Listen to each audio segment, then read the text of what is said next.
Hello students, आकाश शर्मा और maths में आपका टॉपिक चल रहा है समांतर चतुर्भुजों और त्रिभुजों के क्षेत्रफल। इसके बारे में पिछली कक्षा में अच्छे से पढ़ चुके हैं। समांतर चतुर्भुज आपके क्या होते हैं और त्रिभुजों के क्षेत्रफल आपके क्या होते हैं।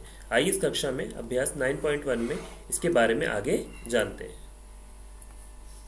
देखिए, आपको दिया गया है संगत तलीय क्षेत्र। संगत तलीय क्षेत्र एक सरल बंद आकृति द्वारा तल का घेरा हुआ भाग उस आकृति का संगत तलीय क्षेत्र कहलाता है।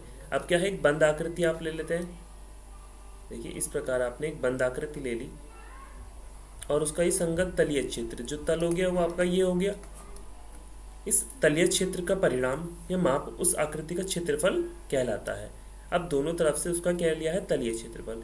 तो आपने उसकी लंबाई चौड़ाई उसको सब तरफ से क्या ले लिया, उसका क्षेत्रफल ले लिया। तो उस आकृति का क्या कहलाता है, क्षेत्रफल कहलाता है। इस परिणाम या माप को सदैव एक संख्या किसी मात्रक में की सहायता से व्यक्त किया जाता है। इसका एक मात्रक होता है। जैसे अगर आप ये निकालते हैं, आप त्रिभुज का निकालते हैं तो क्या आता है आपका मीटर स्क्वायर। अब आप देखिए, दूसरे शब्दों में किसी आकृति का क्षेत्रफल किसी मात्रक की एक संख्या से जो उस आकृति द्वारा घेरे गए तरल भाग से संबद्ध जुड़ी हुई होती है। इतना आपको समझ में आया कि कोई भी आकृति है और उसका क्या है, संगत तलीय क्षेत्र उसका आकृति का भाग कहलाता है और उस तलीय क्षेत्र का जो परिणाम है उस माप की आकृति का क्षेत्रफल कहलाता है। और उस क्षेत्रफल के लिए कुछ ना कुछ आप मात्रक का यूज करते हैं। जैसे मीटर स्क्वायर, सेंटीमीटर स्क्वायर का हम यूज करते हैं, वो हमारे क्या होंगे, हमारे मात्रक होंगे। जैसे दूरी के लिए हम किलोमीटर पर घंटे की माप को अकॉर्डिंग देखते हैं मात्रक को, कि कोई दूरी है कितने किलोमीटर कितने घंटे में पहुंच जाएगा, तो वो आपका क्या आ जाएगा, किलोमीटर पर आवर। वो आपका क्या जाता है, दूरी के लिए किलोमीटर पर आवर। कुछ चीज़ें आपकी मीटर में होती हैं, कुछ मीटर स्क्वायर में आती हैं, और क्या आती हैं, सेंटीमीटर में आती हैं, और कुछ सेंटीमीटर स्क्वायर में आती हैं। और यहाँ पे हम मीटर की क्यूब भी ले लेते हैं। सेंटीमीटर की क्यूब, जैसे आपका घन हो गया, घनाभ हो गया, क्या हो गया, घन और घनाभ के लिए ऐसी आकृतियों के लिए आप क्या ले लेते हैं, आप सेंटीमीटर की क्यूब या मीटर की क्यूब आप यूज करते हैं। ठीक है, अब आइए आगे देखते हैं। आपको क्या दिया गया है, यदि ए और बी दो सर्वांगसम आकृति हैं तो क्षेत्रफल ए बराबर क्षेत्रफल बी है, तथा यदि एक आकृति टी द्वारा निर्मित क्षेत्र दो आकृतियों पी और फै द्वारा निर्मित अनामति व्यापी तलीय क्षेत्रों से मिलकर बना है, तो क्षेत्रफल आपका टी क्या हो जाएगा, क्षेत्रफल P और क्षेत्रफल Q। किस प्रकार निकला है कि जो A और B है दो सर्वांगसम आकृति है। A और B दो आकृति हैं सर्वांगसम, सर्वांगसम जिनकी आकृति बराबर हो और जिनके भुजाएं बराबर हो, जिनके कोण बराबर हो, हमारे सर्वांगसम आकृतियां कहलाती हैं। तो क्षेत्रफल आपका क्या आ गया, तो क्षेत्रफल A बराबर क्षेत्रफल B हो गया। तो A का क्षेत्रफल बराबर हो गया B का क्षेत्रफल। इतना आपको समझ में आया। अब देखिए, यदि एक आकृति टी द्वारा निर्मित दो आकृतियां पी और फै द्वारा निर्मित अनातिम व्यापी तलीय क्षेत्र से मिलकर बना है, तो क्या हो गया आपका ये, आप पी और क्यू का क्षेत्रफल को क्या कर देंगे, जोड़ देंगे, तो आपको टी का क्षेत्रफल प्राप्त हो जाएगा। इस प्रकार दो आकृतियों को जोड़कर आपको एक बंद आकृति का क्षेत्रफल प्राप्त होता है। और ये कौन सी आकृतियां होती हैं, तो सर्वांगसम आकृतियां कहलाती हैं। इतना आपको अच्छे से समझ में आई वाली बात। अब नेक्स्ट देखते हैं। अब आती हैं आपकी उभयनिष्ठ आधार वाली आकृतियां। उभयनिष्ठ आधार वाली आकृतियां तो किस प्रकार होती है उभयनिष्ठ आपकी, उभयनिष्ठ जैसे मैं आपका एक यहाँ पर कोण बना देता हूँ, ये मैंने एक त्रिभुज बना दिया है। अब ये ए बी सी और बीच में आपने क्या लिख दिया, डी।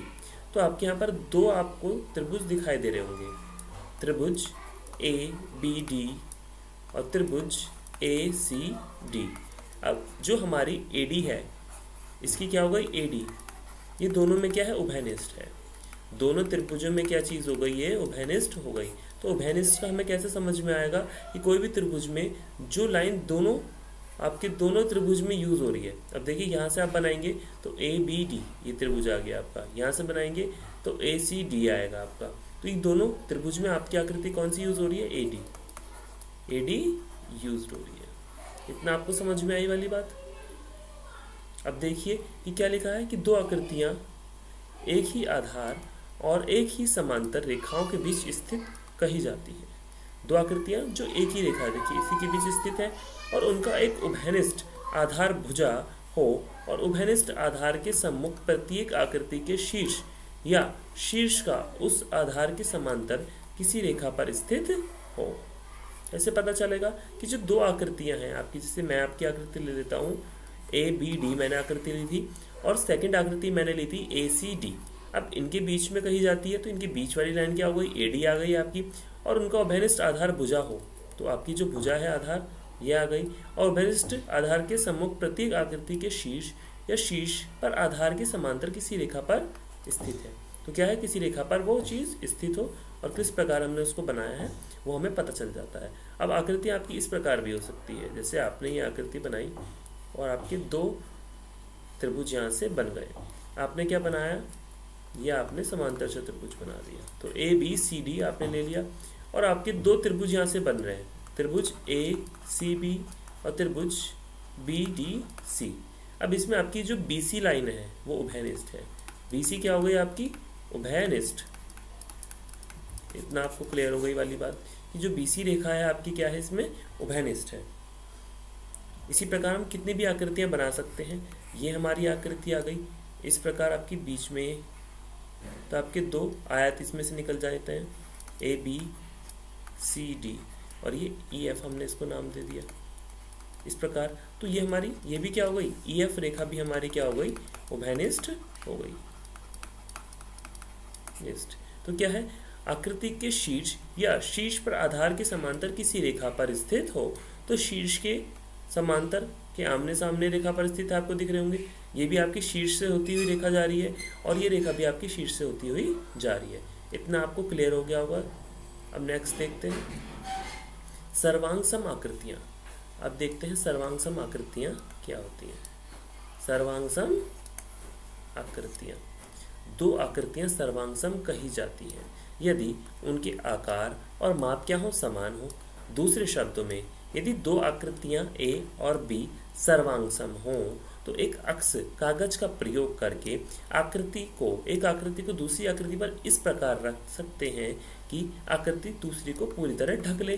तो आपको पता चल जाएगा दोनों की आकृति क्या है, सेम है, बराबर है, उनकी माप भी, उनकी भुजाएं भी दोनों की बराबर हैं।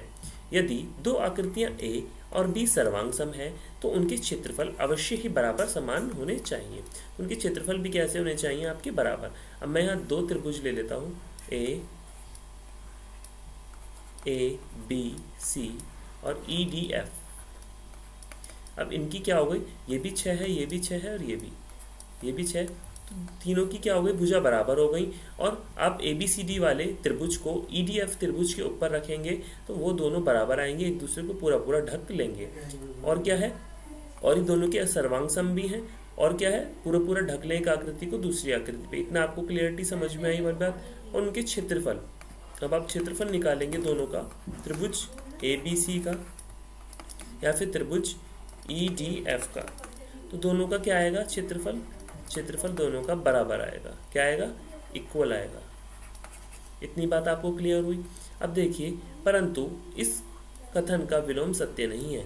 दूसरे शब्दों में बराबर क्षेत्रफल वाली दो आकृतियों का सर्वांग सम होना आवश्यक नहीं है।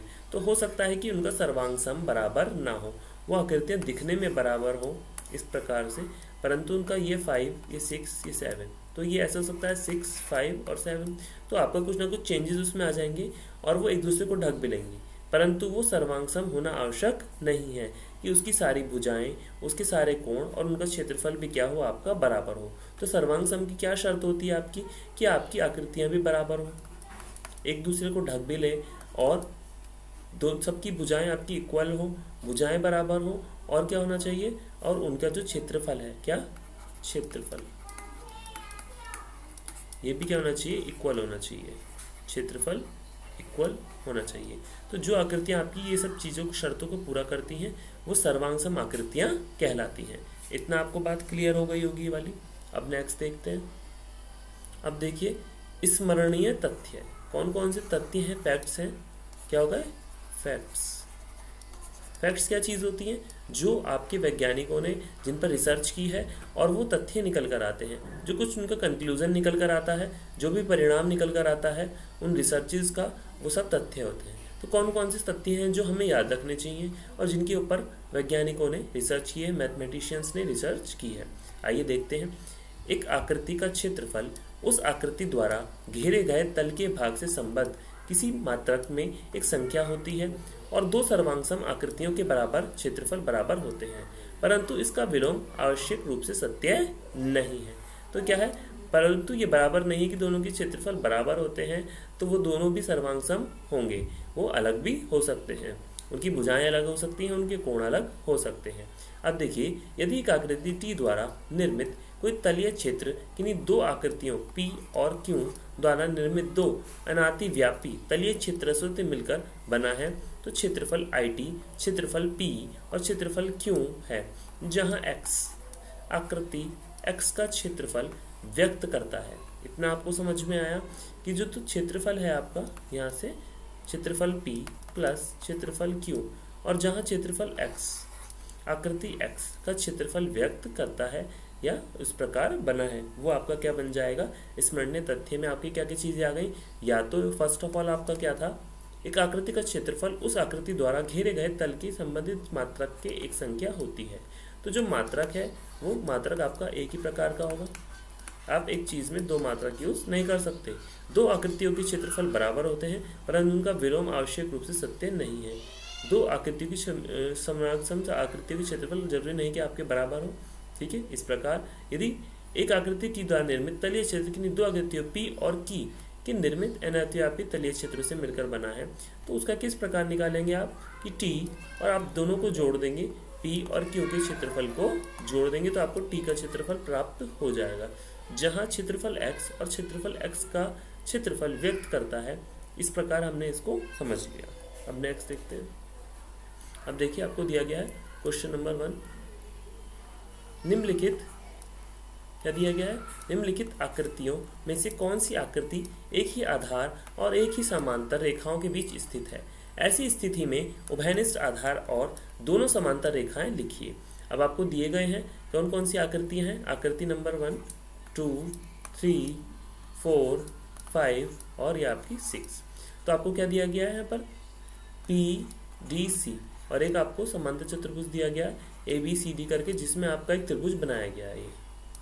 एक बनाया गया है आपका PSQ और R, इसमें आपने अंदर बनाया ये M और N आपने एक रेखा ली है।